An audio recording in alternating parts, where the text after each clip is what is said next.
HEIROK LEIBA Eco Network Manipurna HEIROK ki Self Help Group AMADI MEIRA PAIBI Loop Singa LOINANA CHANGSHILLAKPA HEIROK WANGJING River Rejuvenation Campaign ki Saruk ama Oina HEIROK ki AKOIBADA LEIRIBA YUMTHONG Singdagi Chayol gi Oina Khomgatlakpa Plastic ki Amot Akai Sing SHEL Onthokpagi Thabak Ngasisu Leptana Chathari YUMTHONG kayadagi Khomgatlakpa Plastic ki Amot Akai Sing adu Tentha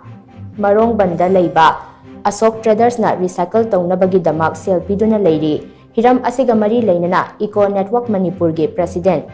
Sinthangamba Laishamna press thadorokpa Chayol amana hai khongthang asida maru oina HEIROK Part 1 gi MEIRA PAIBI singna achouba thodang ama lauri yumthong kayadagi khomgatlakhiba Amot Akai sing asi MEIRA PAIBI ima sing asina ningthina segregate tauduna recycle taunaba hotnabada achouba mating pangli khongthang asina maram oiraga akoibagi fibam ngak senba amadi taru tanana leihanbada natana Amot Akai khomgatliba singdasu senthok lambi ama pire plastic bottle amadi Amot Akai